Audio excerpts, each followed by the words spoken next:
j'espère que vous allez bien. Alors on se retrouve aujourd'hui pour une vidéo qui m'a été vraiment demandée à de très nombreuses reprises. Alors aujourd'hui je vais donc vous parler d'une technique qui s'appelle le journaling. Alors évidemment journaling, ça vous fait donc penser à un journal, donc voici ici le mien.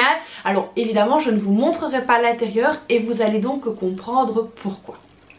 Alors tout d'abord évidemment le journaling, qu'est-ce que c'est? Parce que c'est évidemment on parle de journaling mais peut-être que vous ne savez tout simplement pas ce que c'est. C'est donc une pratique d'écriture quotidienne, c'est un moyen de se vider la tête, c'est un moyen de pouvoir gérer ses émotions tout en notant tout ce qui nous passe par la tête sur papier.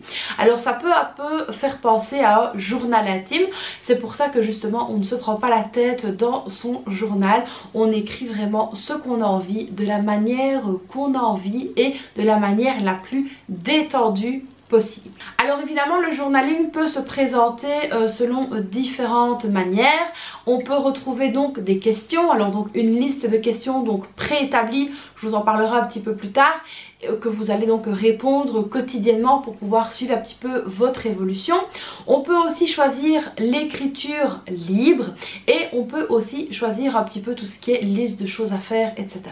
Moi personnellement le journaling je l'ai donc commencé avec des questions parce que j'avais besoin donc d'une trame un petit peu à suivre, et puis parfois je fais tout simplement de l'écriture libre, parfois avec les questions j'en fais donc un texte. En fait je ne réponds pas vraiment aux questions mais j'en fais un texte et du coup ça m'aide beaucoup à mettre un petit peu mes émotions sur papier, mais pas que, ça m'aide aussi à évacuer un petit peu, donc à me vider la tête, et ça c'est le but du journaling. Alors évidemment l'avantage de tenir ce fameux journal est aussi d'alléger sa charge mentale. Alors le journaling a donc plusieurs vertus, entre guillemets, je vais dire ça comme ça. C'est un entraînement donc à la pleine conscience, donc ça c'est vraiment le top. C'est un outil de développement personnel, c'est également une aide pour atteindre ses objectifs, que ce soit ses objectifs personnels ou ses objectifs professionnels. Dans votre journal vous pouvez évidemment écrire ce qui est pro, ce qui est perso, mélanger les deux, ça peut vraiment être différent. Ça peut être selon un peu vos idées à vous, selon vos désirs du moment, c'est vraiment à vous à le construire. Alors évidemment le journaling on ne doit pas s'y tenir 1 heure par jour, pas du tout, ça va entre 5 et 20 minutes, mais grand max sur la journée. Alors moi personnellement comment est-ce que je fais? J'écris dedans le matin pendant que je prends mon café comme ça au calme, et le soir, alors ça peut être quand je rentre, ça peut être en attendant que les pommes de terre cuisent par exemple, ça peut être vraiment, voilà, mais c'est le soir, donc le matin et le soir, et ça ne me prend pas plus de 5-6 minutes à chaque fois le matin et le soir, mais c'est vraiment le moment, c'est un moment pour moi. Je ferme donc ma bulle, je me mets dans ma bulle et j'écris tout simplement dans mon journal, et je remarque que ça me fait vraiment du bien. Alors moi j'ai donc commencé le journaling grâce à ma massothérapeute que j'adore, qui est vraiment pleine de bons conseils, et c'est vrai que j'avais besoin de trouver un moyen un petit peu pour extérioriser tout ce que je n'arrivais pas à dire, parce que je suis vraiment quelqu'un qui reste fort renfermé sur moi-même, et une fois que quelque chose ne va pas, je n'en parle pas spécialement, j'attends en fait qu'il y ait de la petite goutte d'eau pour faire exploser la marmite, et du coup c'est très mauvais. Mais grâce au journaling je peux vraiment vider mon sac tout de suite, et évidemment ça m'aide aussi à pouvoir exprimer mes ressentis, etc. Donc ça me fait vraiment du bien. Alors ici je vais tout de suite donner 5 astuces pour débuter le journaling de manière hyper facile. La première astuce c'est de réfléchir à ce que vous voulez. Alors est-ce que vous voulez que ce soit un petit peu votre carnet de bord où vous écrivez ce que vous allez faire la journée, votre bilan de la journée, ou est-ce que vous voulez donc vous en servir plutôt d'un côté professionnel? Quels sont les objectifs que vous voulez atteindre aujourd'hui? Quelles sont les réussites que vous avez eues, vraiment un côté pro? Ou est-ce que vous voulez allier les deux, le pro, le perso? Est-ce que vous voulez faire de l'écriture libre? Est-ce que vous voulez une trame avec des questions? Ça c'est vraiment à vous de voir dans quel contexte, voilà, vous vous sentez le mieux et dans quel contexte vous voulez donc l'utiliser. Le deuxième conseil qui est évidemment tout simple, c'est de trouver un carnet. Alors moi j'avais trouvé ce carnet là chez Action, qui était donc un carnet de notes de base, hein. Alors je vais pas vous montrer ce que j'ai écrit dedans, on va hop. Mais voilà, c'est donc un carnet comme ceci, ligné tout simplement de chez Action.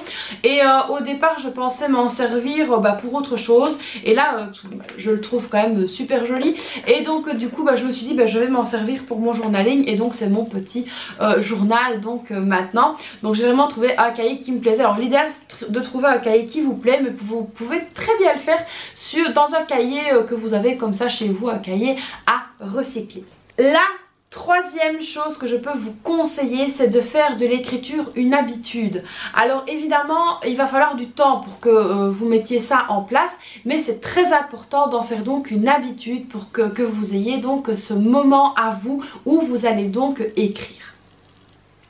La quatrième chose est de tous les 3 mois, tous les 4 mois, de faire un petit peu un bilan de ce que vous avez écrit. C'est toujours marrant d'aller revoir au début ce qu'on a écrit et puis de regarder un petit peu où on en est au jour J. La cinquième chose, ça je l'ai déjà dit, c'est donc de rester détendu face à son journal. Vous écrivez entièrement ce que vous voulez, comme vous voulez et de la manière que vous voulez. On s'en fout des fautes d'orthographe, on s'en fout des fautes de français, on s'en fout de tout ça. L'idéal est de rester détendu face à votre feuille. Évidemment, pour pouvoir gérer donc ce fameux journal, il faut donc adopter une structure pour bien démarrer. Alors moi je conseille, et comme m'avait conseillé la massothérapeute, de démarrer avec des questions simples que vous allez donc choisir. Alors les questions, ça peut être comment est-ce que vous vous sentez aujourd'hui, quelle est votre humeur, comment voyez-vous cette journée. Le soir, ça peut être que retenez-vous de cette journée en positif ou en négatif. Quelles sont vos priorités de la journée pour le matin, le soir. Est-ce que vous avez réussi à respecter vos priorités? Quelles sont vos gratitudes du jour? Parce qu'il faut aussi se mettre en valeur. Qu'est-ce que vous avez donc réussi à accomplir durant cette journée? C'est très très important de pouvoir l'exprimer. Ensuite, quelles ont été également vos fuites d'énergie? Alors les fuites d'énergie, qu'est-ce que c'est? C'est une dispute, c'est quelque chose qui s'est mal passé, c'est quelque chose que vous avez mal appréhendé. Tout ça est donc très bon à écrire dans votre journal et ça vous aidera donc à faire un petit peu une introspection sur vous et voir un petit peu ce que vous pouvez donc améliorer, parce que évidemment personne n'est parfait. Et donc du coup c'est vrai que faire cette petite introspection peut vraiment vous aider à mieux gérer les journées à venir. Donc moi ici le journaling c'est quelque chose que j'ai commencé il y a déjà un petit temps et c'est vrai que ça me fait vraiment du bien. D'ailleurs j'ai envie d'écrire.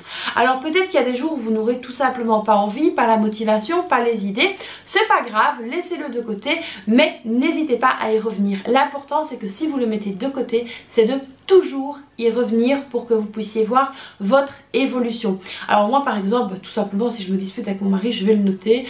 S'il y a quelque chose qui se passe mal dans ma journée, je vais le noter. Mais s'il y a des choses qui se passent bien, je n'hésite pas à les noter non plus, parce que c'est vraiment une source de motivation. Donc voilà un petit peu les amis pour le journaling. Alors c'est très rapide, c'est très condensé. Si vous voulez plus de vidéos concernant le journaling, n'hésitez pas à me le dire dans les commentaires. On pourra donc approfondir certains points, donc n'hésitez pas à me dire ça. Donc voilà ici les amis, c'était la première vidéo journaling. N'hésitez pas donc à la liker si ça vous a plu, à vous abonner à la chaîne, activer la cloche, me laisser un petit commentaire, me dire si vous pratiquez le journaling et comment vous le pratiquez. J'aime beaucoup un petit peu savoir ce qui se passe chez les autres tout simplement. Donc voilà, n'hésitez pas à me dire ça. N'hésitez pas également à me dire combien de temps vous y passez, combien de temps vous y consacrez, ou si ça va être une résolution pour 2023 de commencer le journaling. Alors vous l'aurez compris, ici le but est vraiment d'alléger sa charge mentale, de se soulager de choses qu'on a tout simplement envie d'évacuer, et je peux vous assurer ça fait des miracles et ça rend les choses beaucoup plus positives. Donc voilà les amis, j'espère que la vidéo vous aura plu. Moi je vous fais donc plein de bisous et puis je vous dis à très vite pour une prochaine vidéo. Bye bye.